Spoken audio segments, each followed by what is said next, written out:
Angela's episode kind of was, we right? can either have it as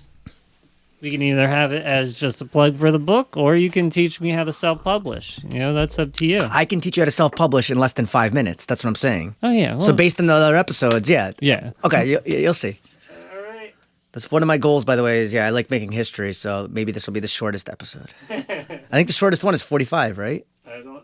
Yeah, DiCaprio was an hour. Tim's kinda dumb. Let's help him get smart. It's time to teach Tim. Hey, welcome to time. Oh, I talked over the Stuff. We all know it's stuff. Yeah, I know. I talk over it though almost every time. All right, welcome. We got Steve Posten in the house. Hell the yeah. Postman. And today he's going to teach us either about the book or about self-publishing, but hopefully both. I would like to do both. I'd like to model my episode after. Can I hold up the other book? No, yeah, before I get to my book. I kind of want to do this during our episode, too. I would love to go to... I'm not only going to teach you how to self-publish, I'm also going to teach you how to sell a copy of your book. Ooh. Tim's already bought my book via the interwebs. So Amazon. Hopefully Angelo Gingerelli will order a copy of my book because I'm going to order a copy of his book. Yes, so his book is Stand Up and Laugh. And during his episode, he did teach about starting up a stand-up career. But I think he did, or maybe he didn't, and I guess that's what I'll talk about, if this is a self-published work or if he got a publishing house to get the book. Should I listen to that episode again? Yeah. He worked with Microcosm Publishing out of Oregon. Oh, wow. Oh, it okay. says it on the back. Oh, you're right. Portland, yeah. Microcosm.pub. Okay. Maybe I'll check them out for the next 3 stories that are in my book. Yeah. Because my book is only 3 short stories. And so the name of the site that I used was createspace.com. All right. Affiliated with Amazon, I'm pretty sure. All right. Because Amazon is where I got it. And let's introduce the book. It's surreal. I always want to say surreal. But surreal on Amazon. It's like $7, I think it was. It's $6.50. So here's what's even funny. So like they let you set your price after it gets published. Before you even have it published on the site, like physical copies exist of it, they send you what's called a proof copy, and on that copy it literally says proof.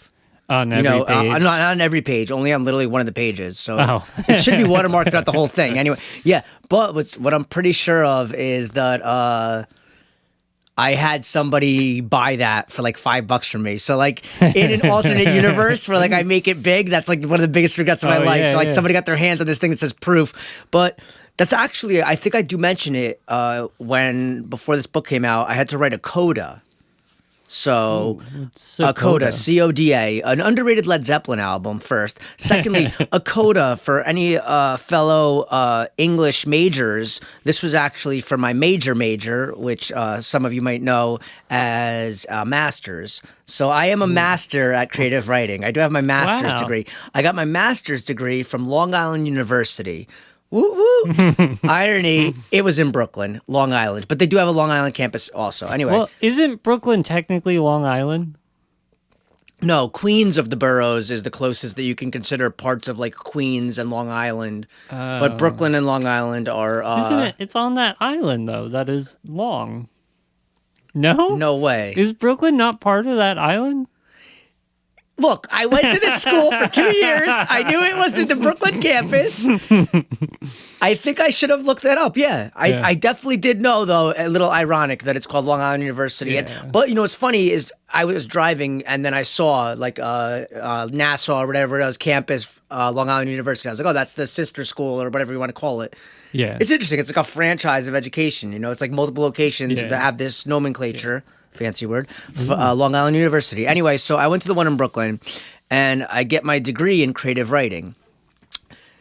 To get your degree by the final year that you graduate, you have to produce a work of publishable quality. All right. So I kind of think it'd be interesting if they were like, no, you have to get published, non-self-published. Because as we're going to get to, the whole point of this backstory, I self-published eventually.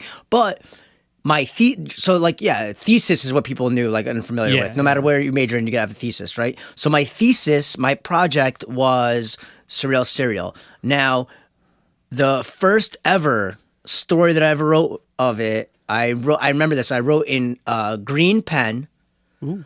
It was a pilot, like V5 series or something. If we were in Staples and we were in the pen aisle, I would like get chills because I would know, like, that pen. There was something about it, like, I don't know. Maybe it's a cliche, or maybe it's kind of an innovative motto, that if you will, or a mantra. I'm kind of like, when you're really in the zone, the pen starts moving before your wrist, like the words just pour out of you. Yeah. And I poured out between 3 and 5 pages, but but it was a half an hour of like just flow. It was poetic and stuff. And then I had people read it, and I got the best feedback, which was, well, what happens next? Yeah. So the initial story, and I have tattoos, you have tattoos, and I assume we'll get into that. I'd love to hear your feedback in terms of having the tattoo motif to it. So I was like, you know what?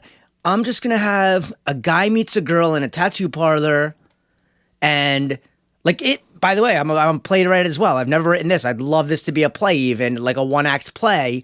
And I was just like, it'll be over the course of a relationship develops because he's getting tattooed by the female.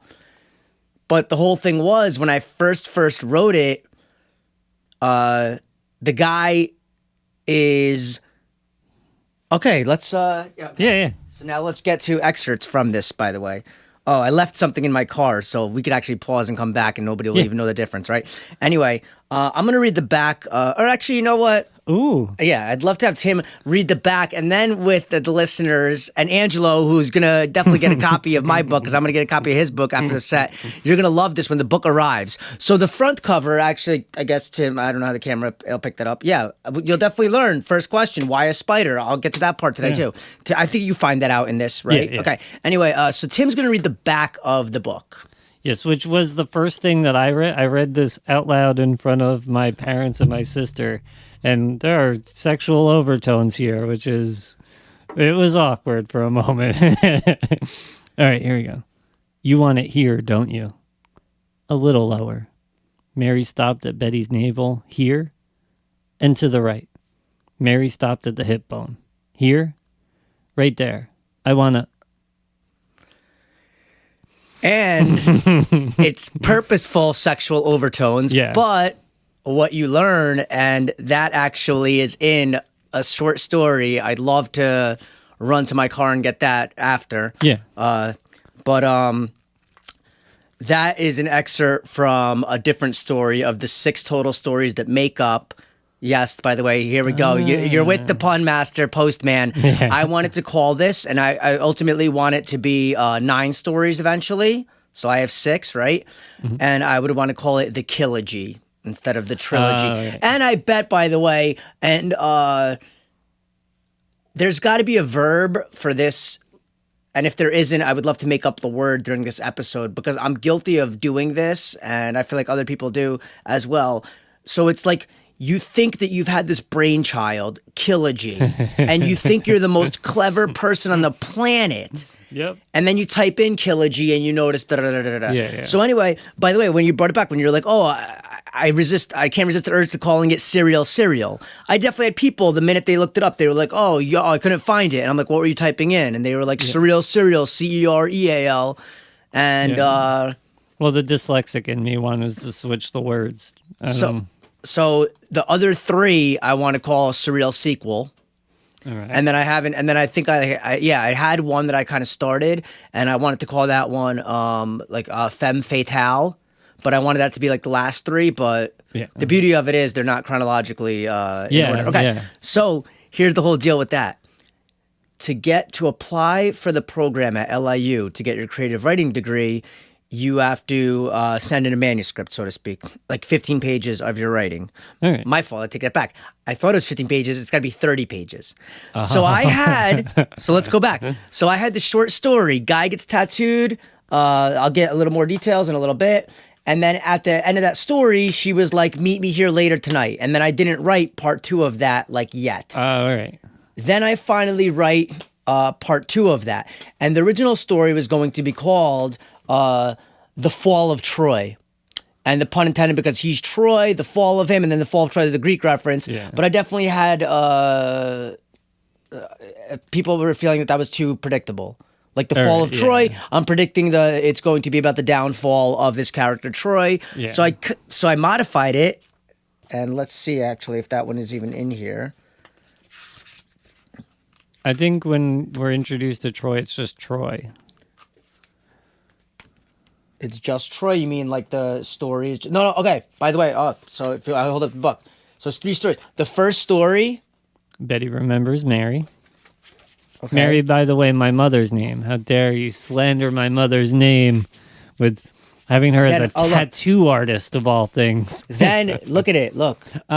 Troy falls for Mary. All right. So there you go. Right. So now let's even take this a step further back. So I started by saying I had to write a coda. A coda is you submit this work, your professors read it, and mine was the 6 short stories, and then you have to write about like the process of them and all this kind of stuff. Yeah. And so when I had that done, what I loved about this, my dad would always say this growing up. He'd be like, Steven, if you have a story and you don't want anybody to steal the story, what you do, you put in safe deposit box. So that way you have evidence if they ever say, you could be like, this is mine, look, it's safe deposit box. Yeah. So I was like, this is taking that up a notch. This is like, not only is it in a safe deposit box, there's records that I was a student at Long Island University, and this is in the archives of the Long Island University library. So that's what I left in my car. It's a thick blue book. It's a hardcover thing. It's pretty. I have more sentimental value for that than I do my like diploma that is framed and whatever and hanging up. So if you want to think of it in like the analogy, it's like if that hardcover book was, and like I said earlier, you feel like the most innovative person, my brainchild. Yeah. This is like, part of the brainchild. So it's like, all right. So basically I have this work, and then I find out about the publishing process. And what I find out is I could do this. This was option A, and option A was an investment in the sense of you put in $1,000, let's say. Mm-hmm. They produce 50 copies. They send them to you. You give, or you quote unquote sell copies to family and friends. You have 14 people that are kind of interested, and and then you have 25 copies just sitting collecting dust. Yeah. So that's option A. And so that's like buying them up front. Yes, exactly. Yeah. You're buying the physical units, and then you have to do the salesman part of it as well. So the promotion, or yes, it's a process, right? Yeah.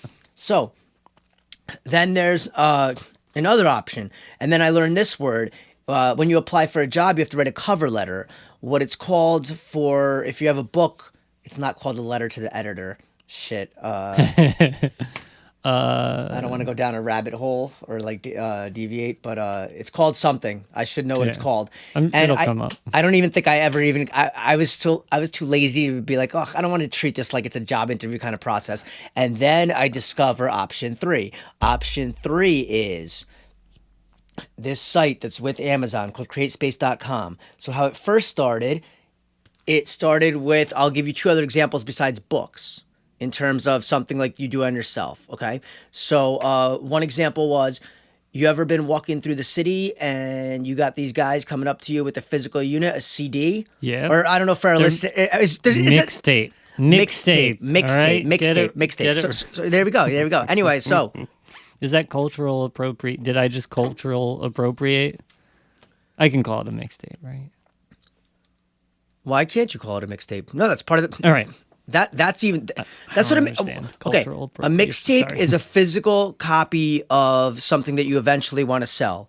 No, but you sell mixtapes as well, right? Yeah.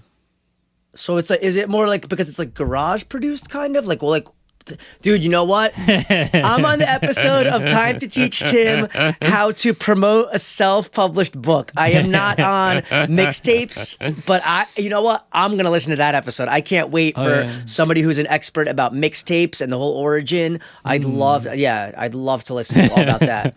Well, no, you just had Liam who talked about like punk bands. Like when you're in a punk band and you want to like have people onto your music. Oh, that's live like recordings demos. of your shows. What do you call them? Demos. Demos. Yeah. Okay. So anyway. Demos is the white mixtape version of mixtape. Oh shit! Is that really what it? Oh my god! Oh wow! Pretty much, yeah.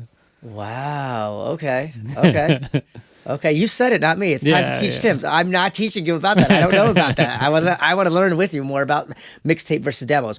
But I do know this. So it's like, let's say you're the musical artist and you'd rather than have 50 CDs, which is the medium. That's why the word tape already puts me off like a little bit. Yeah. Because I don't know if that's like cultural as opposed to like a generation type of thing. Because it literally, when it started, was a physical tape. Yeah. Somebody would play in a tape player. Nowadays, though, it's like you don't even do that. It's like, here's the URL to stream my music, right? My SoundCloud. I think that is somewhat relevant in the whole idea of like books as well. Like the whole idea, and by the way, I could talk about that that I know Angela didn't speak about, is the idea of having an audio version of your book, like for a Kindle and stuff. Yeah. So anyway, so option A, I don't want my shit collecting dust. I I'm an artist, but I'm not that. Yeah, I was like, option B, you write I still don't know the name of it. Letter of interest? I don't know what it's like. It's such a basic name. It's like, duh, it should be called that. So you write one of those, you wait for a response. I got a response once from the literary agent, and it was like, the next step. It's obviously like you're just waiting, like step 2, let's get some money out of you, you know? And I was like, no, I do not want to. So step 3 is this. Yeah, you have your CD, but you don't want to, I guess you spend time in the studio to make it happen. You have the file. And then if I want to order your music, I go on the site and I order it, and the physical copy of your music gets made on demand. It's called, I think for music it's different, because for books it's called print on demand. All right, yeah. I'm not sure how that works music wise, but yeah, it would make sense though if they have like a publishing company that they're making it on demand. A record label, they're not right? going to make the 50 copies and then just store it somewhere. They're just, if they have the ability to produce it. I'm like stuttering over words today, but yeah, if they have the ability to do that, then why not do that in the moment? There's no waste to it. Yeah. So it's definitely print on demand. So they and then of course, like, so back to when you're like, it's like $7, it's $6.50. When they first proposed that to you, first of all, so it was a whole process that, like, I feel like maybe, it's been years since I first ever went through this, but I am lazy. But I feel like it's much more user friendly now. But yeah, you have to send them not a PDF, but it was a doc on like Microsoft Word, and that was like, I thought it was easy enough. And here's the whole thing. I send them the doc version of my thesis, let's call it that, right, for grad school. Yeah. That I will run to the car and get in a minute, the hardcover book. Anyway, I send them the Microsoft Doc file of that as like, separate files, but they like all come together. And then when they sent me the product of the proof, it was only 3 of the 6 stories, and like there's little kind of, actually no, it's actually, I do love it. But anyway, so rather than, I didn't want to wait for them to like spend how much time, because when I first sent the doc, they were like, you have to do this with the margins, blah blah blah blah blah. Yeah. It's got to be a specific format. I can imagine, and I'm a very like instant gratification person, so that explains why I even did this option. It's like it's like you could have a little bit of faith in yourself, write a strong letter, and a reputable literary publishing house will actually contact you. Yeah. And I'm like, no. Even look at the most successful. It's random luck. Is fucking Harry Potter. Yeah. Right? Yeah. Apparently it was some like underling in that big corporation, because everything's a business. It was years that she was trying to sell that book for, I think. But either way, she had sent the manuscript to all these different places, and it wasn't like the manuscript got to the desk of a big corporate executive head that was like, oh, let's spread this. Yeah. It was, that's what I'd love that biopic. I'd love to learn more about that. Like I think it was like an intern or something that came across this and was like, this is some good stuff. And that person, they know somebody who can market it and like get, a following. That's like the perfect job for like an avid reader, to just be the guy who goes through manuscripts. That's got to be amazing for them.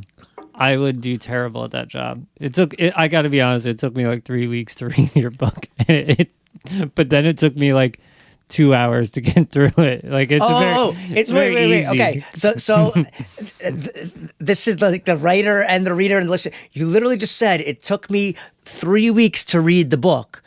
Well, So I hear that, and I'm just thinking, like, does that mean like he sits down? Well, I'm like, technically 21 retarded. days. I'm like, he reads 3 words, and he's like, this sucks.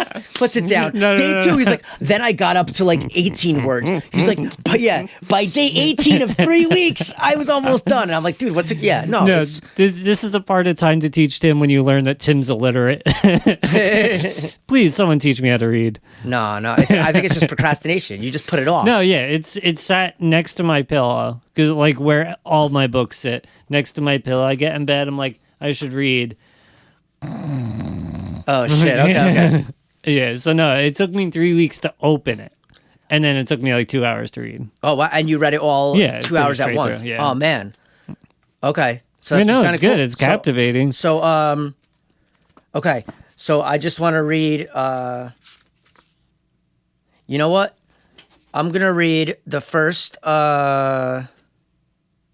page of the book. Angelo's gonna order. So it's page 18. By the way, so I do. I will ask you about this too because I do know another reader of the book. Not a listener of this podcast, but whatever. I read his newsletter, right. Josh Wells. So I asked him right away. I said, "Did you read it left to right?" And he's like, "Yeah, I'm a traditionalist. You as well." So you're in bed and you're like, "Yeah, let me read something before I go to sleep." And you just started and you went Betty Remembers Mary and just started reading? Yeah. Oh, you did. Okay. So it can be read in any order. That's right. Okay, so what I'm going to do. Any one of the 3. Yes. Oh, okay. All right. Well, ultimately I want to have 3 more released. Yeah. Any one of the 6. And yes, and I will read from one of the other ones that contains what this episode started with, which is what Tim read the back of. By the way, one of my friends, he read it in front of his mom, and his mom was like, "Okay, enough, close it," because it was so just like, I don't know. Well, it cracked me up because I flipped open to a random page. Oh, you did flip open to a random page. Yeah. When I first got it, I forget the line. It's like one of the lines on the top. Oh, it's actually the first line in the 3rd. Is it the opening of it? Yeah, it's like Joseph Nails Mary. Yeah, like he's.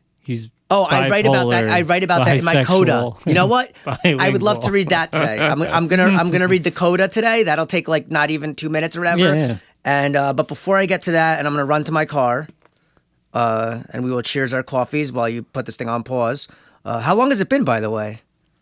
22 minutes. Holy crap. You've been at this for 22 minutes and you've been like the whole time. I just want to hear, a little plug for Steve's book. Okay. So here we go. This story, Troy Falls for Mary. Picture. Now it's typed out. The first time I'm in bed with this green pen and I was like, let me just start. Okay. This is the magic. Troy figured he'd complement his emotional anguish with physical discomfort. Nothing goes together like scattering ashes and getting a tattoo. It's a package just like dinner and a movie. There's a parlor on the same block as his funeral home. I can be in pain in a matter of minutes, he thought to himself as he headed in the direction of Art's Body Art Shop. I love it. Okay, I love Art's Body Shop. So Art's Body Art Shop. I'm pretty sure that was from the start. And one of the stories that I think that I'll try to read today yeah, you know what? Okay, so by the way, this story is called Troy Falls for Mary, but there's a part 2 to it. And part 2 might be You Want It Here Lower. I don't know. I'm trying to remember where... No, okay. I'll find that one too. There's another story called Betty Remembers Mary. Yeah. In the other one... that the back of this, it's when Betty first meets Mary. And it's called, right, I'm pretty sure it's called, off my memory, Betty Crosses Mary. Because they cross paths, but come on, fellow word nerds. Yeah. Cross, it's got so many different, ways that your mind can go with it. Okay, so I'm going to leave this here. How do you hit the... Oh, all right. So I'll probably just edit it in post and just leave it recording. Or whatever. You know what? This is where you have to stall. Yeah. You know what? You could time me. I could probably get to my car and be back in less than 5 minutes. All right. Well, don't. It's wet outside. It's raining. Be careful. I'll be careful. I'll have my phone with me. Okay. All right. Okay. All right. am I gonna? Thank you guys for checking out Time to Teach Tim. I appreciate it. Couple plugs. I got nothing coming up as far as stand up. So yeah, that's great. Working on balls. Working pretty hard on balls. Look out for balls coming out on Carney Commission. What else we got? Got a couple good podcast episodes coming up. We're going to learn a lot about stuff. You guys want to learn about Tim? 35. I'm from South Amboy. I feel like this has now become like my dating video. I've lived in South Amboy almost my whole life. I did a little year stint over in Sayreville, the town over. I've had a ton of different jobs. Right now I'm working in a doctor's office. Shout out to Aesop Rock. It's my favorite rapper. Shout out to the Wonder Years. They're my favorite punk group. Shout out to Alex Heyer and Pink Lady Slippers over there. Kill Tony. Shout out to Vin Brew for making this killer t-shirt. Wash dicks, get money, baby. I don't think you can see over there. Oh, shout out to Marcy for making the Get Swifty. It's a killer embroiderist or cross-stitcher. Shout out to my parents. Shout out to my younger sister. She always says she doesn't get shout-outs. Shout out to Rose. She's getting married soon again, so that's going to be fun. And Steve's back. He's very is it pouring out there? Or are you sweating? It's not pouring. I'm a little out of breath. But he's back with the coda. Okay, yeah. Yeah. So it's bound. It's a basic. It's fancy. So yeah, if you read the side top to bottom, English, Posten, M.A., Master of Arts, right? 2008. Oh, so this is right. 13 years old, right? So that's you. 27. I don't know why 27. LIU. What was 27 about? Was it your 8? No, that's not your age. I'm saying 2008 is 20. Maybe you're like number 27 that year. Of what? Students? I don't know. Oh, I wonder how. Anyway, okay. 27, okay. Isn't that the weird number that Jim Carrey gets obsessed with in that movie? No, it's 23. The number 23. 23. I've never seen the movie, but... Yeah. Okay. So, Surreal Serial, a collection of short stories by Stephen M. Posten. The M is for Mark or Master. Ooh. A master's thesis submitted to the graduate faculty of Long Island University Brooklyn campus in partial fulfillment of the requirements for the degree of Master of Arts in Creative and Professional Writing. Ooh. Brooklyn and Long Island are not to be confused with each other. I'm just getting a little closer to you. Okay. And so my two readers, by the way, I can't make this up. The first reader of this, he had a book out. He was a fascinating character.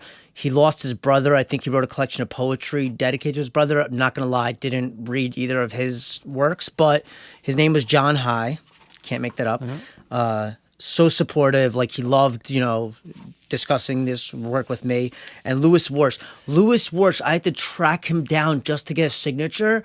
I loved it because I was like, this is, this proves that whatever area of life you're trying to go in, trying to hound somebody down is a good life skill to have. Yeah.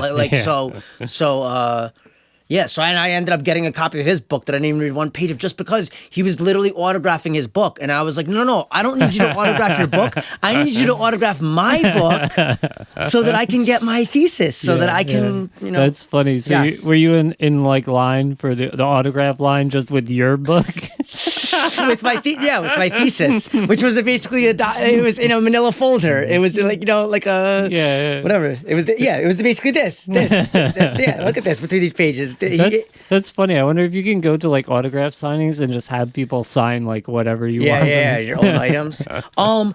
I did go to Scott Weiland. He had a book signing. I can't believe I don't know where the physical copy of my book that I got him to sign is. Your book? You got him No, to no, sign? no, no, no. But somebody did comment. Somebody had like these comic book drawings or something. Something that I was clearly was like, that's your own item. Like what's the And Scott was just like, he didn't have time. Yeah.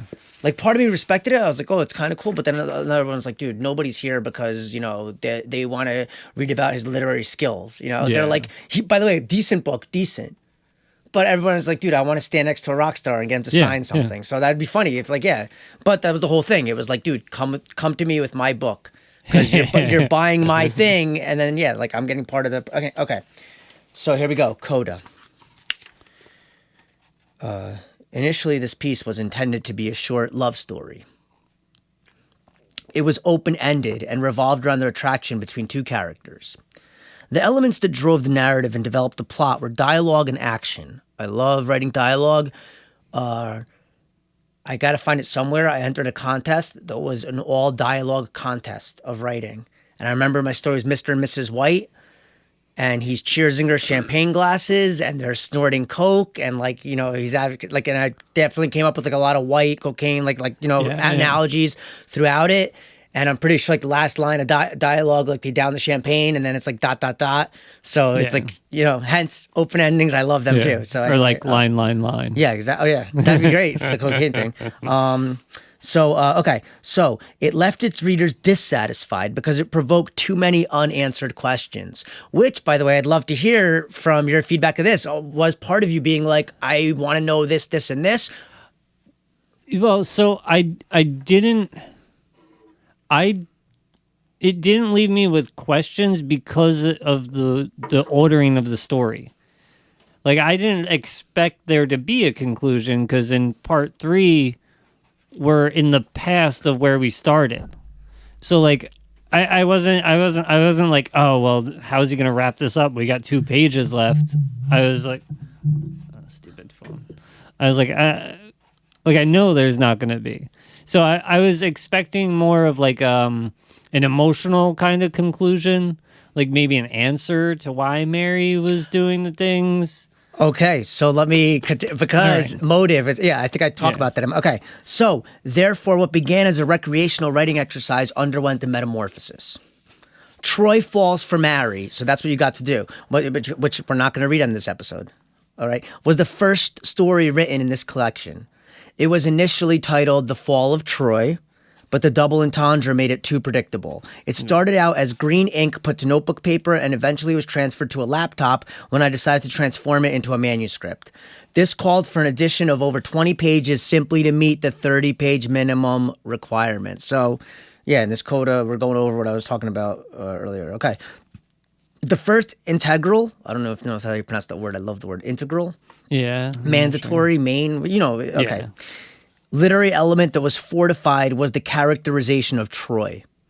I let him reveal his past and other aspects of his character through dialogue. I left the credibility of his statements up to the reader. And I love that, the concept of the unreliable narrator. Yeah. And I definitely want the reader of my stuff to be like, at times you're like, and that goes right back. Some people feel it's a cop-out. I just feel like it's just calling it surreal serial. The idea of the adjective surreal is, I understand, or maybe it's what I want you to do as the reader, just suspense the disbelief. Yeah, all right. Because the minute that you question reality, you're not going to enjoy it. So it is very surreal. And then I wanted to almost and by the way, just with the Kilogy, I'm like, I bet if you look this up, I wanted to call the genre of this surrealistic fiction. Because I know there's realistic fiction, but I bet people could look through other books besides mine and be like, oh yeah, surrealistic fiction. But who knows? If that doesn't exist already, I'd love it to be surrealistic fiction. I'd love that to be my little brain word combination baby.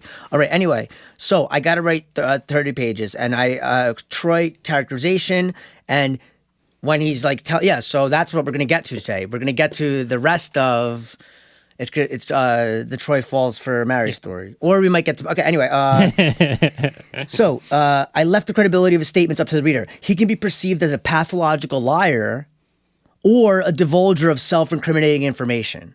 And when I first wrote it, I didn't quite think that. But he says things where you're like, is he saying them just to impress this really gorgeous chick?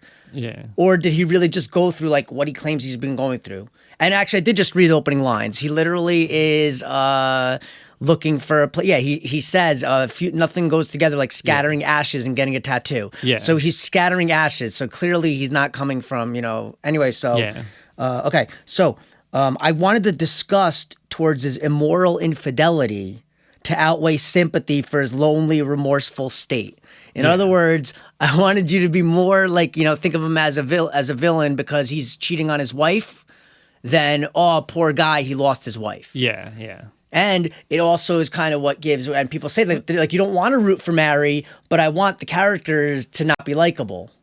Yeah, and I feel like you kind of do root for Mary in a way where like you don't really know much about the backstory, so you're just kind of like, because she is the first character that you meet, like you automatically like her, even though she's like literally like dumping the body. Yes. But it's like, I think I like this one. So the body that she's dumping, by the way, it's called Betty Remembers Mary. Yeah. So you get to Betty, yeah, and I keep having this dilemma. I'll use do it first. Of the two stories, which one will I read from for today? Okay, so I also wanted to emphasize his impulsive nature. Yeah. And I wanted every character to be impulsive. Like I love reading impulsive characters when I read something to be like, oh, I don't know what they're gonna do next. And as someone who's not as impulsive, I'm constantly like, why are they doing this? Don't do that. But like that's that right away. Anyone who is getting the tattoo and describing it as like, oh, it's down the street from where I am, like they're impulsive. Like nobody, like when I get a tattoo, it's planned out who's gonna tattoo me, when they're gonna tattoo me. It's not like, oh yeah, the parlor's like right over there, I might as well stop in for 2 hours. And that goes right back to surreal. Exactly. Yeah. So that, like what you were saying, like, why are they like, I want my readers, I want to challenge them in a sense to be like, this is complete, like this wouldn't really happen. And then I want to be like, exactly. But are you not, in the words of, what movie is it? Is it same movie that goes No, Gladiator. Are you not entertained? Yeah. That's pre-Joker Joaquin, right? Is he the one that says that, or is that the other guy that says it? Russell Crowe says, "Are you not entertained?" Yeah. Joaquin's the one that watches it, though, right? He's definitely in Gladiator. Oh, is he the thumbs down guy? That's Joaquin Phoenix. Yes, that's pre. Interesting thumbs down, thumbs up story. Thumbs down used to not mean like kill him. Thumbs down meant like you fought well, put your sword down. Let's spare that guy. Oh. Yeah. So thumbs up meant take your sword and stick it up his ass. Yeah, like of course, fucking kill this guy. Like it's what we're waiting for. Do it. Oh my gosh. Wow. I wrote a thumbs up, thumb down joke and like I did research. That's amazing. Oh my gosh. Anyway, so yeah, are you not entertained? Yeah. Thumb me down if you're not. Yeah. So, okay, so his whimsical lifestyle is immediately presented when he spontaneously steps into a tattoo parlor and wastes no time to window shop. The story he tells about being a doctor and a sculptor and cheating on his wife could be an elaborate fantasy shared with both Mary and my reader. It could be. So, Angelo, when you read this, I kind of want him to read and then listen to this episode, like get him to buy it outside of this. But this is like the director's cut of the book right now that you got it. Okay. Nonetheless, when Mary is presented with money for protection, a new layer to the story is added. The exchange of cash for her services is supposed to connote prostitution. Lust replaces romance at that point.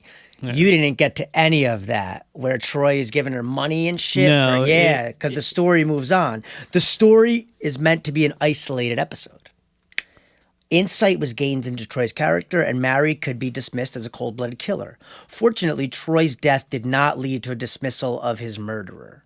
And what I mean, fortunately for the artist, the writer, because I'm like, oh man, like if I have him, he dies. And Mary rightfully kills him, and she, blah, blah, blah. Anyway, instead, I was committed to writing a prequel. Joseph Nails' Mary, which you also read, was the second story that was added to the series. So that was my second story ever. How weird is that, right? Yeah. Mary told Troy that Joseph was an evil stepfather. Do you remember reading that? Yes. And rather than depicting an abusive relationship, I decided to make her painful recollection into a phony memory. So initially when she's like, yeah, that tattoo is Joseph, I was like, do I write a Joseph story and show her father abusing her? And I'm like, no, that's, once again, because Mary, I think the best expression is take it with a grain of salt, I guess. Yeah. But you better have a big ass bag of salt while you read this. Yeah, a lot of stuff that's like why that. having surreal in the title of it was helpful for the reader, because like there's a couple things where I'm like, this is not how this would happen, but I'm like, Yes. surreal. Exactly. Yes, this is not how this would. Yeah. Now I'd love you to read the part that you said attracted you. So excuse me. Yeah, I'm gonna open to that of the previous book before we get to. Okay. So I just want you to hold this. It's page 36, right? Is the title of it? Joseph Nails Mary. Then page 30. So let me please share with you in my coda. Imagine I had told you this before you read. You would like, that is kind of okay. The strength of Joseph Nails Mary lies in its title, followed by its opening line. He was bi. In terms of inspiration, I wanted my 3-word opening phrase to be as memorable as Melville's. In Moby Dick, do you know the first 3 words of Moby Dick? They call me Aesop. No, close. Call me Ishmael. Yo, what a pompous asshole I was, right? Yo, this is 13 years ago, and I'm like, I want to be on the same thing as, because I wrote he was bi. Well, my favorite part is the next 4 words. He was bi, bipolar, bisexual, and bilingual. I just love the bilingual there. I like, but also it's 3 things. So why not 2? Why not go all the way with bi? Go bi. He was bisexual and bilingual. And just keep it like that, and not a third. Yeah. But if anything, that's the beauty of the, how it's like an oxymoron. Like, wait, you just said he was bi, but then you described 3 things of his 3 qualities. Yes, but he's bi in each of those qualities. Yeah. So technically it's like 6, right? 3 times 2. Anyway. Which is how many stories there are. Yeah, there's 6 stories. But I do want to point out, and I would like Tim to at least read the, hold on. Yeah. The last sentence of the book. By the way, I've always had students or there's people that do that. They're like, yeah, sometimes instead of reading a book, I just go to the last page and I read the last sentence of it. I'm like, why would you do that? Yeah. Why would you do that? So should we not do that? The thing I always remember is my mom saying her favorite chapter of any story was the very last chapter in Angela's Ashes. Oh, wow. I have read that. I actually listened to that, an audio tape. Oh, yeah? And I also read Tis, which is about him which in is the classroom, which is so inspirational for me as a teacher. Literally the last chapter is 1 word, and it's just "tis." Oh, really? There you go. Yeah. That's funny. That's like almost like an inside joke. Yeah. My favorite chapter of any book is the last word, and that word is "tis." The last word of Angela's Ashes is "tis," or the last word. Oh, and hence that's the title of the next book. That's great. That's clever. So, anyways, yeah. So I'm comparing myself to Melville. Because, of course, this is the Moby Dick of our generation, okay? I also wanted the story to open in a new setting and change Mary's role from merchant to customer. Yeah. Because as a merchant, she's the tattoo artist. And that was the first story that she's before, Which was interesting, though, because she still kind of had all the power in that. In that scene, right? Yeah. So that scene... I wrote that story in a summer class for like 2 credits. It was like a creative writing class. And I remember the professor didn't like this. I didn't want to ask you about this. Did you notice how like in between paragraphs, there'd be like little pictures? Yeah. Did you like that? Or were you like, did you think it was kind of hacky or? There were some that worked better than others. Like, this is where because I wanted to ask you about formatting. Because there's one where he's driving. And there's just a bunch of dashes and equal signs. So it's supposed to look like, or what did you think that was supposed to be for? I thought it was supposed to be a road, but I thought something got fucked up in the format. Because I probably should have done it vertically as a road. All right. But instead I just did it like horizontally. But you figured out what it is. It was supposed to be like, away, oh, okay, The shot glasses, you get what they are right away. So I'm pretty sure today. The boobs, you get what those are. I'm pretty sure. So the story I'll do that starts off with those, hold on, I'm going to find those, is going to be called, so this is the prequel to Betty Remembers Mary, which is the first story, right? Which, also, so you wrote this 2004, 2006-ish, around there. Well, I graduated by 2008. So it took like between 3. It took between 2. It should have taken 2. It took between 2 and 3 years for me to graduate to get my master's. So as of 2008, I had finished writing it, but I started it in 2006. The story, that Joseph nails Mary story, I wrote during one of my summer classes, probably the summer of 2007 or something. Because like the thing I was going to ask you about those is it felt very like early emoji kind of. Oh wow, yeah. I mean, I could probably these days, but I wanted that challenge. You know what the initial to a T. I'm like, I remember the first time I saw this, it was. I'm pretty sure it was in AIM, if you remember that. America Online is the best. And like you'd go to the chat rooms, and somebody would put this in the chat once, and I was like, yeah. So it's an @ sign, then it's like a caret, like the greater than sign, dash dash another caret, dash dash another caret, a greater than sign, dash dash, and then they hit enter, and I'm like, oh, that looks like a rose. You know, and then I was like, "Oh, that's kind of cool. You could just use basic symbols." So and that's where I figured I would just do it. But this was definitely. I mean, emoji. I mean, I guess the smiley face. You know what I did learn? It's a like silly thing in Microsoft Word that you do. You do open parentheses, you type the letter C, and then close parentheses, and it makes it into a copyright symbol. Oh, really? Yeah. Oh, that's pretty cool. Maybe we have to do Steve teaches Tim about Microsoft Word, which I could use an episode. I'm not paying for Microsoft Word. Exactly. I do pay. I pay like $7 a month or something for like Microsoft Office. But the only thing from the Office that I use is the Word. So it's kind of like if this was a real office, I'm like, dude, all I use is the the typewriter, the word processor. Like I don't use the copy machine in here. I don't want to have to pay for that service. I would pay for it if they bring the paper clip back. The paperclip back. Bring the paperclip guy back. True. My favorite thing to type was always 8 equal D. Oh, so it looks like a penis. Yeah, a penis. I feel like you could have done that in graphing calculators too, right? Because it's the number 8, and then you put the dashes, and then the letter D. Graphing calculators were a game changer in my day too. I think that was some of this I took from graphing calculator ideas too. Anyway, so I want you to notice this. What do you see that looks like a picture of?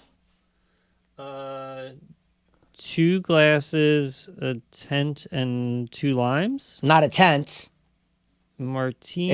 If it's 2 shot glasses and then limes, what else do you do in addition to limes if you're doing a shot of tequila? Salt.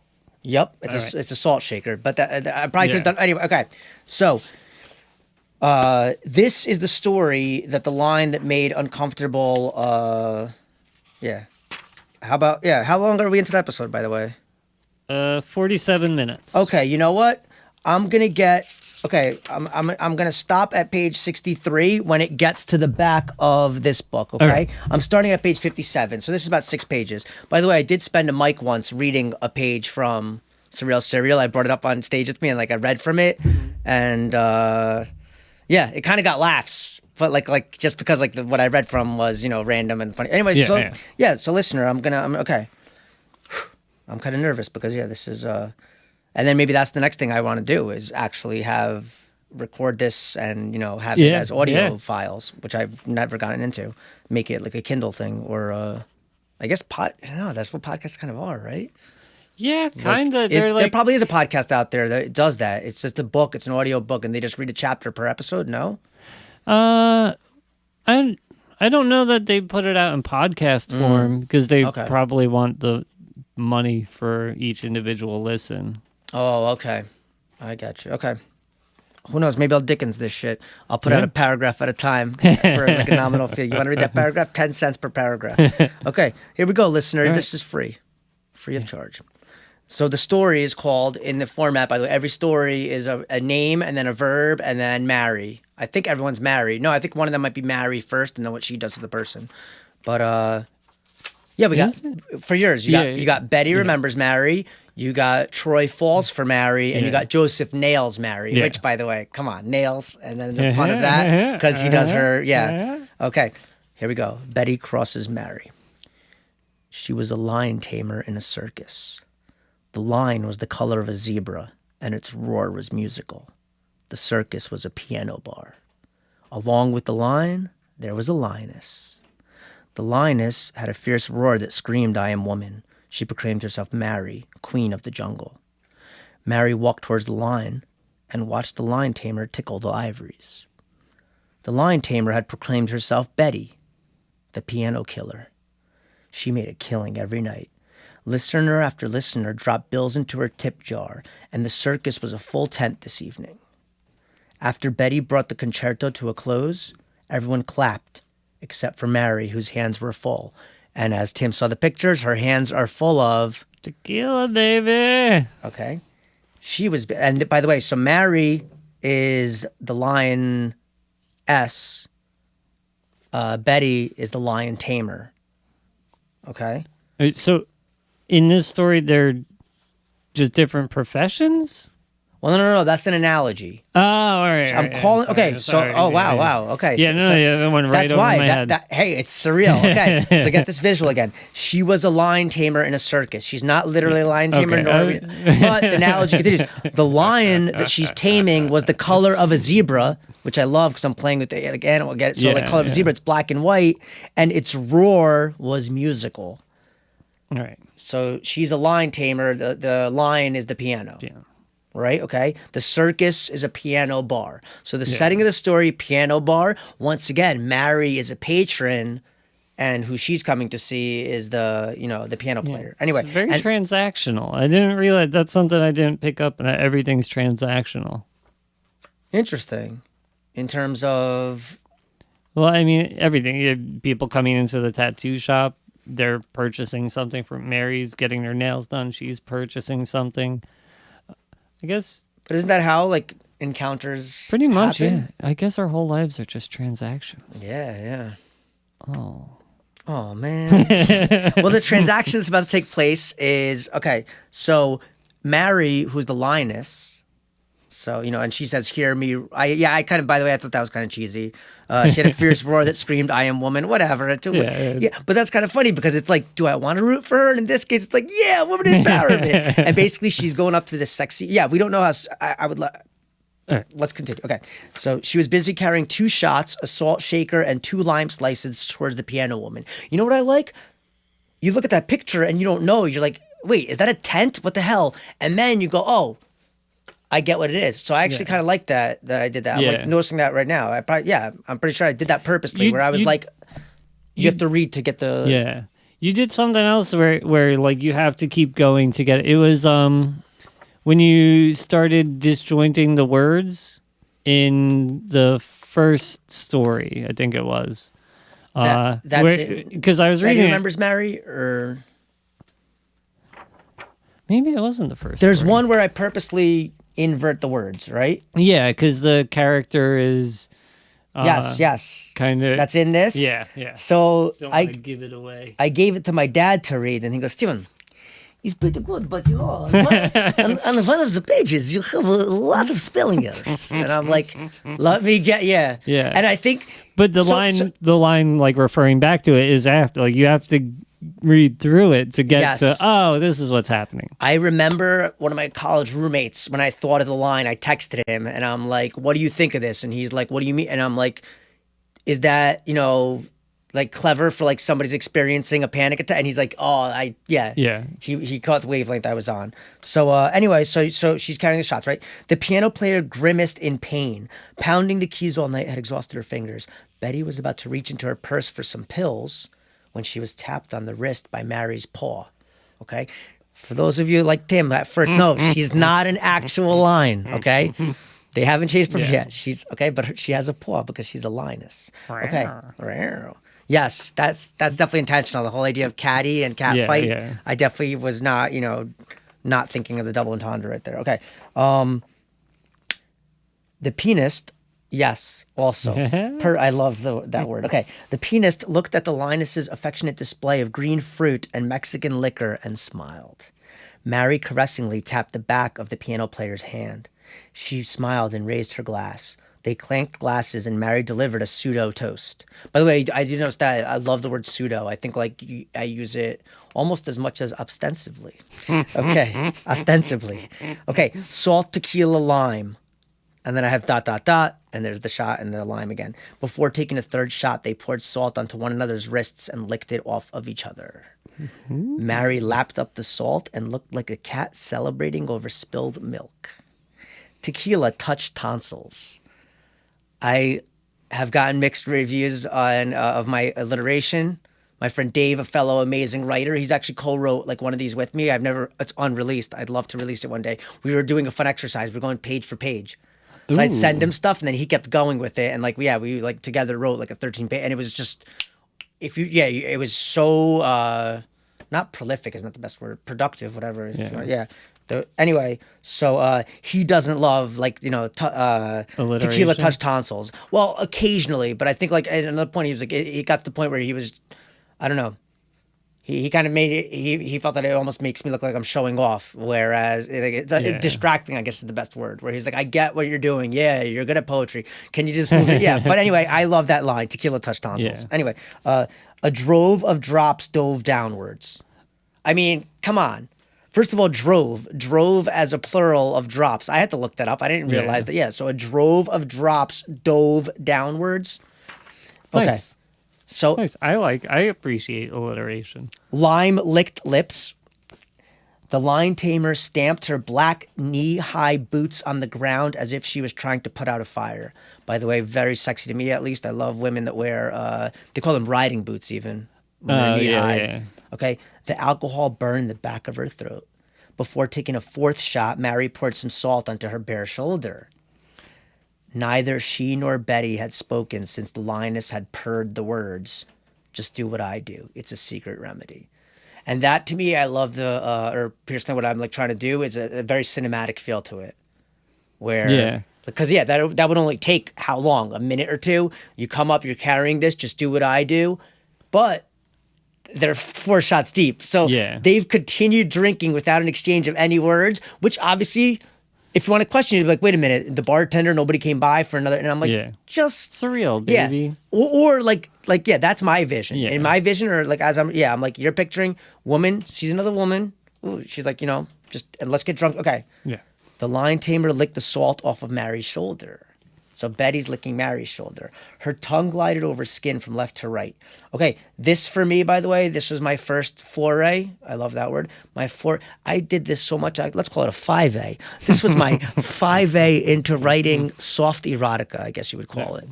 But so remember, I'm doing this for to get my graduate degree. And so I want to show off you know what, I'm going to read it. And you tell me after this paragraph, be like, yeah, my mom would have been like, no. This is not for kids. This is Jesus Christ, Timothy. Right? Yeah, okay. You know what? I think I have to have you read this. Oh my God, I kind of want to bring this to the mic later and just be like, yeah. Oh, I wish you were the host tonight. Okay. Right here. The lion tamer licked the salt off of Mary's shoulder. Keep it going. Her tongue glided over skin from left to right. The lioness' smooth shoulder was an open envelope for Betty to seal. Mary was wearing a tube top, and her hair was cut to just below her chin, so it gave Betty easy access to her tongue's target. After her mouth was sufficiently saturated with sodium, she took a shot like a teaspoon of medicine. Mary had placed a slice of lime in the center of her tongue, and it sat perched there like a jewel tucked atop a pink pillow. Betty sucked the lime out of Mary's mouth like a diver extracting a pearl from an oyster. Continue, Tim. Oh, all right. It's time to teach Tim. Time to teach Tim how to do erotica. Before taking the 6th shot, the lioness sexily sucked salt out of the piano player's navel. Then she rolled up her top to expose a set of washboard abs and a thin descending happy trail of hair just below her belly button. The piano killer undid the top button of Mary's jeans and made her own trail of salt grains that was parallel to the lioness's frolicking follicles. She licked Mary's stomach and plucked her ribs one by one as if they were strings of a harpsichord. Mary tasted a mixture of waxy lipstick and citrus when she kissed Mary while tugging on a zipper. Does it say Mary twice, by the way? Because I just noticed that. Or did you read it as Mary kissed Mary? Let's see if... Oh, no, I read it wrong. It says a mixture of waxy lipstick and citrus when she kissed Mary while tugging on a zipper. But who's it? But it says Betty at first. Yeah, Betty tasted. Okay, yeah, an okay, extra, yeah. okay. While tugging on a zipper and partially undoing the lioness's fly. Before taking a sixth shot, Mary made a confession/toast. I've never been with a woman before. Well, actually, I've never been with a man either. And I've never been this drunk before. So here's to a night of firsts. So I think I have to interlude there. Earlier, when I was saying the whole idea of, is what they're saying really true? So that's the whole, like, I want the reader to be like, wait a minute, is she completely just like trying? That's the whole idea of leverage too. Because here she is, dude. And that's where, like, confession for me, even, like, this is my first time hearing somebody read it back to me and, like, analyzing it. But earlier we spoke about the whole idea of it. So earlier we said it's stuff like, like, or even in the Troy story, where you're like, is he really cheating on his wife, or is it same thing? Like, is this dude? The woman was brazen enough to walk up to somebody playing piano with like 2 shots and was like, "Here, let's drink." This is She's like, I've never fucked before. Yeah, and I've never drank this much before. Yeah, exactly. So, but I really loved. I like alliteration, so I like. Where was it? Below her belly button. Mm-hmm. Like, belly button's just such a great word.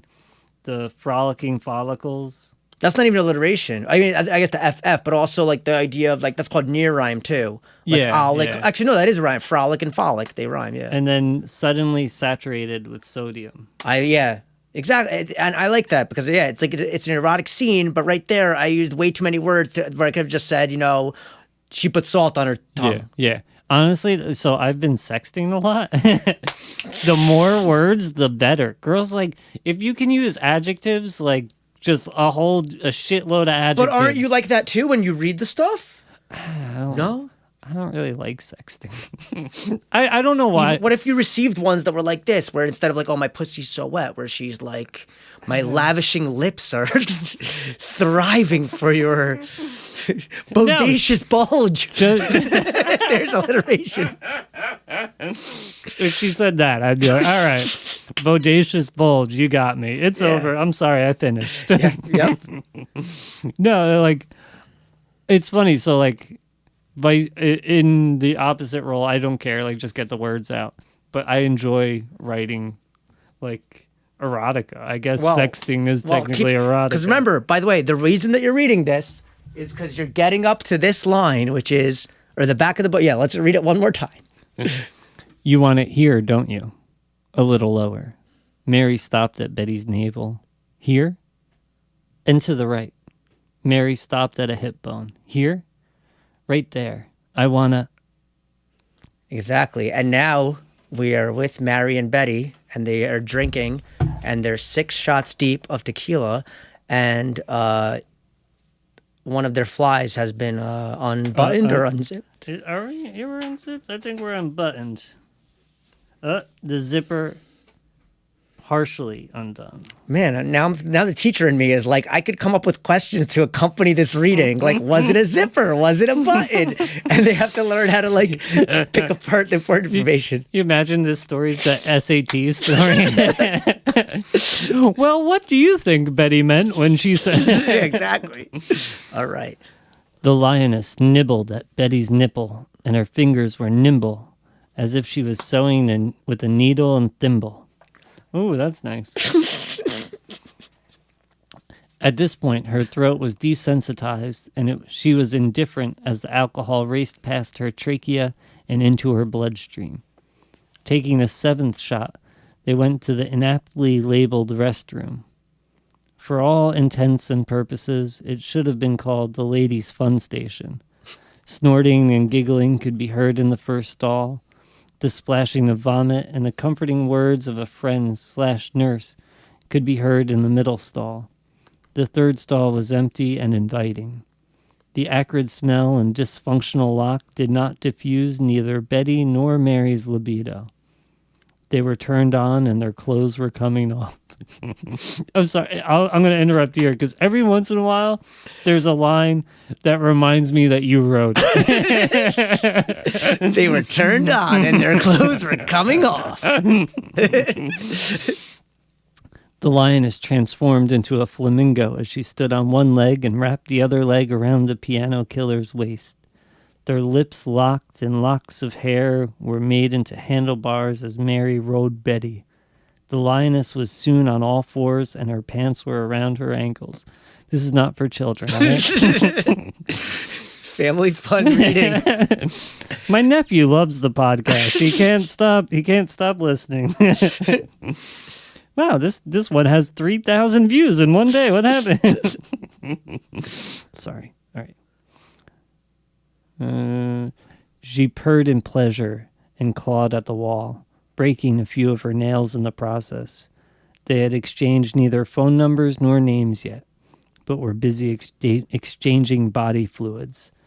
After all was moaned and done, they reapplied their lipstick, brushed their hair, brushed off their shoulders, and wore their natural blush back to the bar scene. They celebrated Mary's first time with... Is first in quotation marks? Because it should be. No. It just says, but that's, right. No, I'm thinking that, yeah. But you should be thinking that as a reader, yeah, first time. Yeah. Because every first time is in the bathroom of a bar. Exactly. With a complete stranger. That's how my first time was, actually. I was also named Mary at the time. I don't know where I was going. You're named after your mother? Yes. I was my mother's daughter at the time, and I was 8 shots of tequila deep. They celebrated Mary's first time with the last call. They called a car service and shared a margarita while they waited for their chauffeur to arrive. The bar closed and the car door opened. Mary pounced Betty in the back seat, while the driver headed in the direction of the lioness's den. Mary only loosened her grip once, and that was to tell the driver to stop. The sedan pulled to a spot of an empty parking lot. Do you want to come in and check it out? The piano player had no choice but to accept the invitation. Mary gave the driver a generous monetary tip, and the tip of her tongue teasingly kissed him goodnight. The lioness prowled the back seat to make sure she had not left any of her belongings behind. She closed the door, and the engine let out a roar until the car could not be seen no more. She held Betty's hand and led the way towards a small storefront in front of them. My place is the next block over, but I just needed to pick something up I left here. I hope you don't mind. So you work here? Yeah, for now I do. Since I got here, business has doubled, and by this time next year, I'll own the place. It says Art's Body Art Shop for now, but soon enough, it'll be called Mary's Parlor.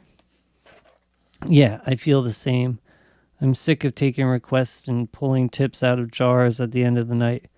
I want my own club called Betty's Haven. And by the way, that little thing, if you look at the words, famous pianist, Betty's Haven. If you combine Betty Haven, keep going, Beethoven. Anyway. Very nice. I did not get that. Betty's Haven, where it'll be the place to go after getting a tattoo at Mary's Parlor. They smirked in silence as they submitted themselves in a shared vision. Betty leaned in and gave Mary a tender kiss on the cheek. All kisses prior to that one were lustful and trivial. All kisses prior to that one were closed eyes, open mouth, and wet tongue. All kisses prior to that one were pornographic and sinful. All the kisses prior to that one were a rant that needed to take a break. All the kisses prior to that one. Mary held Betty's hand and led her towards the shop door. They stumbled together, and neither of them were in any condition to be walking. Mary found the key that Arthur made her a special copy of. No other employee was issued a key, and Arthur entrusted Mary to use it only in case of emergency. She unlocked the door and looked for the light switch. Betty found it first and flicked it up. She gazed around the room and at all the eye candy. Mary tried not to bump into any of the furniture as she led Betty towards the stairs. They reached the door marked employees only. Behind the door was a staircase that led to the basement/supply room. There was no rail to hold on to for balance while walking up the steps. Betty grabbed Mary by the hips and they waltzed downward. Okay, go down one more step and wait for me. This last one is a little bit of a jump, so we'll do it together at the count of 3. Ready?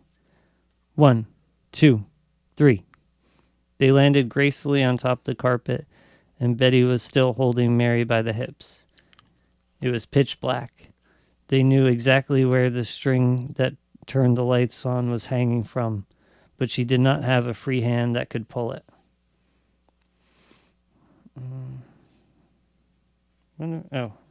She grabbed Betty's jacket by its tuxedo tails and pulled it off. Then her hand was busy unhooking Betty's blue bra. The bra came off, and Mary smirked as she left to the cold silver of a nipple ring. Betty let Mary's hip navigate her to a graceful descent on the recliner. Their mouths magnetically found each other, and sparks flew in the dark as their tongues tangoed. Betty's tongue stopped kissing in order to do a little talking. So what did you leave in here that you said you needed to pick up? I know it when I'll see it. I know I forgot something in there. The whole time while I was at the bar watching you play, I felt like I was missing something. I know it's in here, but I don't exactly feel like looking for it right now. Mary unbuttoned Betty's black blouse and used it as a makeshift blindfold over Betty's black eyes. She was topless, and a hint of vanilla, sweat, and tequila filled the air. She was hot, yet her nipples were standing at attention like soldiers stationed in a snowy battlefield. Mary nibbled at Betty's earlobe, and intermittently Betty spoke. You know, I've always wanted one. Wanted a what? A tattoo. A simple, nice one. This was Mary's favorite conversation. Of all the rites of passage for a person to go through, this is the most dramatic. Permanence is an ideal that is not quite tangible. The idea of So, by the way, this is where I like like a few paragraphs ago, it's like nipples, snowy battlefield, being all like, and I even say that, I go, all the kisses prior to that one were pornographic, like a rant, and that's like kind of like being like meta, being like, yes, as a writer, I felt that way, and I'm like, all right, now now it's getting introspective. Yeah. About the idea. And I've had this idea as somebody with tattoos, I bet you've had this idea too, that they're kind of speaking of the whole like philosophy of tattoos and the rite of passage of getting one. Yeah, I mean, my first tattoo, what was my... Oh, yeah, I guess. Yeah, I'm not going to go into that story. Yeah. Or maybe that's part of that's going to... I'll deviate from it, and I'll use a basis for story number 7 in this trilogy. After that tattoo, I kind of wished I was dead. Wow, so, okay. Well, you're approaching the end of this episode because you're approaching the start of the back, or what's on the back of the book that everybody's short or Surreal Serial. Mary interpreted tattoos quite like a scientist worked with Rorschach ink blots. Any tattoo on one's face drew bad karma. Tattoos on the neck indicated an aggressive manner. Mary read tattoos like the Rosetta Stone. She analyzed them based on location, color of ink, size, and subject matter. It was far more intricate than deciphering a tattoo tear under an eye indicates how many people the current murderer you are looking at has killed due to gang-related violence. Okay, let me guess. Lower back, a small tribal. Not even close. Wrong on both accounts. Mary ran her finger down the lion tamer's neck just above the pierced nipple. You want it here, don't you? I will close. A little lower. Mary stopped at Betty's navel. Here and to the right.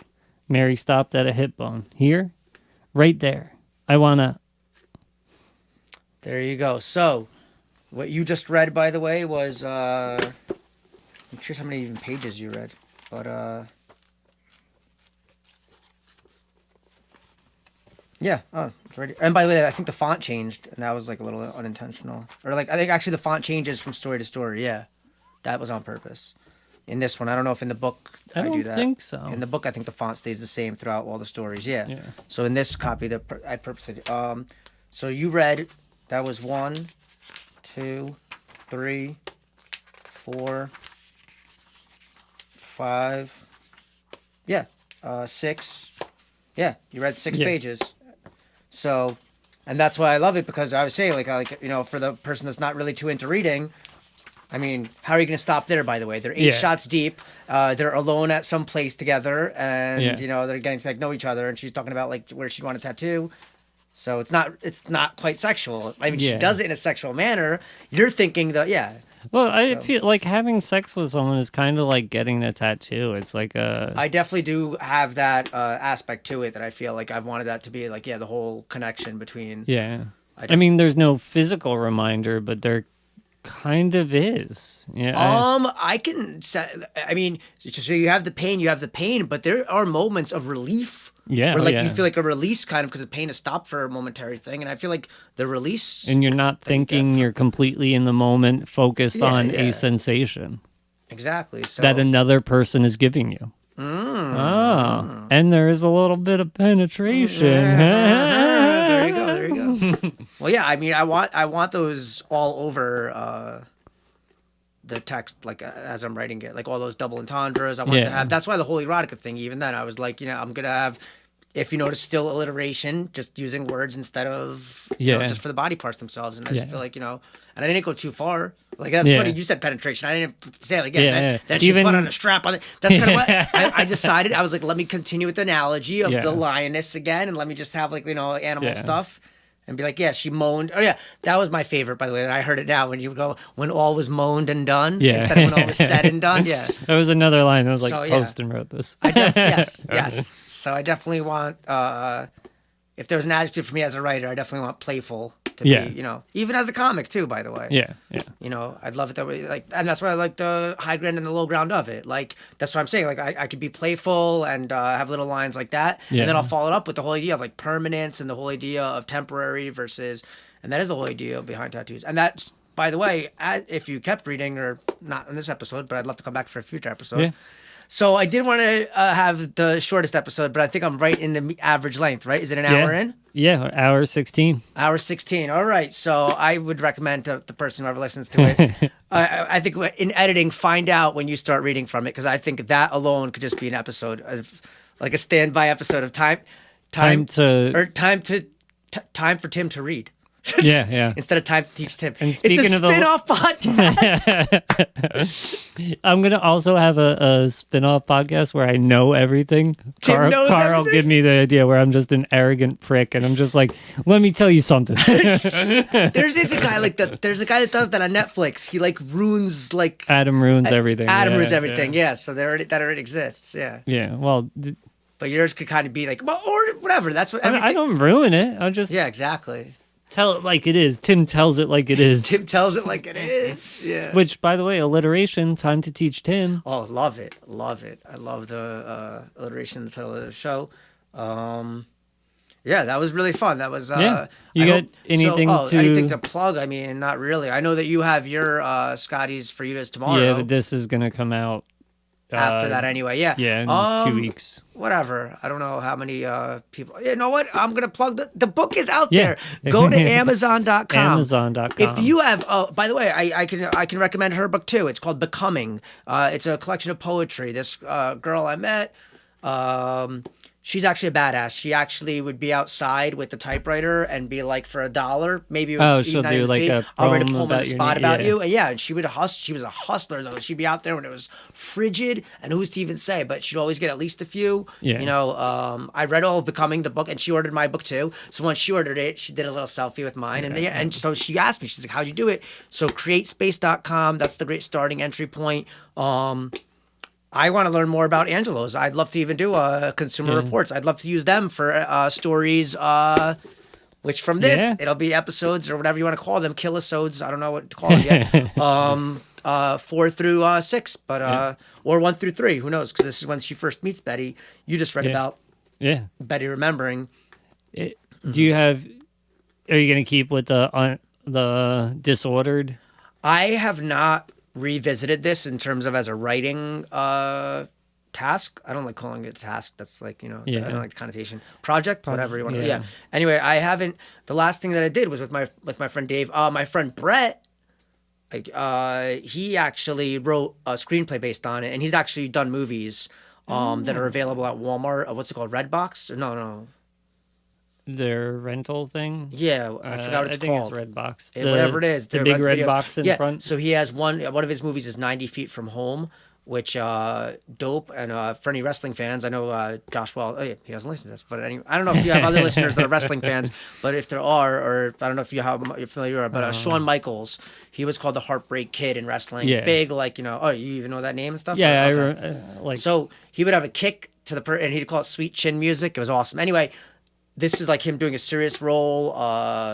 He's not even the main character. He's like a side character of the main. Yeah. Or a good balance. Anyway, he converted this into a screenplay, but we've never, Yeah, but that could be really fun if we want to get another guest, and it could be like time to read a screenplay. And I could ask Brett if he'd be down for us doing that, and be like, yeah, we'll just do a table read of the screenplay. I think it's like 80 something pages, maybe a little bit longer or shorter. It's like a perfect for like a full length feature of a movie, and it's kind of cool though because he modified certain things, even in terms of he was like the whole lesbian story in his. It's like a side kind of thing. But the main character in his, instead of Betty, the main detective, is a male. And he's like, listen, he's like, I know what I'm doing. And I respected it. And he was like, I'm still going to respect your craft. And it works. But he's like, but in the film industry, he's like, this, And I'm a math guy too. And I'm like, lesbians don't sell tickets. Or something, right? Something like that. I don't know. I wasn't like, as I was reading his version, being like, he fucking killed off my character. No, I was like, I love what he... It's what I said way earlier, the whole idea of like a brainchild, where it's like, this is my baby, but it's not like he took my baby and whatever analogy you want to make. You gotta, what's the saying? He enhanced it, and it's really cool. So anyway, so that's a project that he did, but we never went to level 2, which would be actually pitching it to studios. So, but yeah, in terms of stuff I have coming up, I wish I had an exact date or anything, but I do know that I am going to be doing it at the same place that you had just recently had a show at RTB. So I will be opening. So I'll probably have only... How much did you get when you got to do for Bob Levy? I did 10. You did 10. Yeah. And was the lady already drunk? Yeah, she was gone already. She had already been removed. Oh, so it was while he was hosting. Okay. So, yeah. Okay. Yeah, so... She was there. She was like a problem from like the beginning of the show, like even before the show. I was like, that's not good. Why is she sitting literally in the front? Yeah, shoot. Okay. Poor Angela Sharp did a set. Quiet little Angela Sharp. I felt so bad. And this woman is yelling through every song like, that Angela's trying to do. Oh, you're done. Yeah. No, at that point, because I know Angela. Like if my intention was doing a song and somebody's I'm like sing with me. And I just give them a very basic thing to start saying with me as a chorus. Yeah, but her like she's got those tight little jokes that if you miss the sentence, especially in her in between songs, like if you miss the sentence, you're like, oh, I don't know what the rest of the set is about. Yeah, that's what the transitions. Yeah, it's a concert. That's the whole thing. That's why I respect it. She puts on a concert, and so she would have had 10 minutes, but instead she got. Well, I think she did do 10, but she did 10. And then Elazar went out to do 10, and then was. Assaulted. Yes, what I heard. And then and so I benefited from Elazar almost getting stabbed. It felt like it's like, okay, now that mom and dad are done fighting, which is Uncle Tim is gonna tell some jokes. What's the deal with dicks? Oh god. But I kind of wanted to see Bob Levy deal with her. I was like, you know what, I get to do mine without her there. Which honestly, I would have lost the crowd in we don't need to go into this on the podcast. Yeah, exactly. But, all right, check it out on Amazon. Surreal Cereal. SURREAL space SERIAL. Posten, POSTEN. Yes. And get it $6.50. I don't even think there was shipping. If you have Prime, you don't have to pay for Yeah, shipping baby. I anymore. use my sister. Shout out to Exactly. Rose. She's always like, I never get shout outs. She got 2 on this episode. Wow. While Has she you're- listened to any episodes? Yeah, she listened Did she to them listen? all. Oh, did she listen to you read the opening paragraph? She was probably up there, yeah. Or the back of the book? She listened to you read Yeah. it? Well, tell her to be like, now you can hear the context of it. And Yeah. she'll be like, I hate this Posten. He is foul. No, I Alliteration. think she's Too seen much. you. She's seen me perform? Yeah. Oh, was she at Brighton Bar. Oh, at Brighton. Yeah. Wow. With the cards. Oh my gosh, she was there that night. I Yeah. crushed that night. That was that's a shout out to Carl Callahan, who was like Carl Callan. Carl Callan. Steve, Creator yeah. of Balls coming Exactly. soon. Yeah, yeah. He was like, "Yo, Steve, you want to get on the show I'm doing? Me and Kelsey are producing the show down at Brighton. You want to get on the show?" It's actually And I'm like, not sure. a band, Carl. And then he's like, "I was like, I'm on it." So I show up, and yeah, he's like, his tickets are $7. So you know what he is? He's basically, or who I'm doing right now is Mo from The Simpsons. Yeah, oh my, you got to get out of the bar. Yeah, right. Yeah, Anyway, yeah. so he's like, yeah, the tickets are $7, right? So I show up and I'm like, how much can I get? He's like, I'll give you 7. I'll give you 7. Yeah. And sure enough, yeah. So your sister saw me kill for 7. So you'll be like, oh, the same guy with the cards. Yeah. Okay, cool. All right. Yeah, we got to play us out, Tim. Tim's kinda dumb. Let's help him get smart. It's time Stuff. to teach Tim stuff. Only somebody listens to the full episode will be like, I love the callback.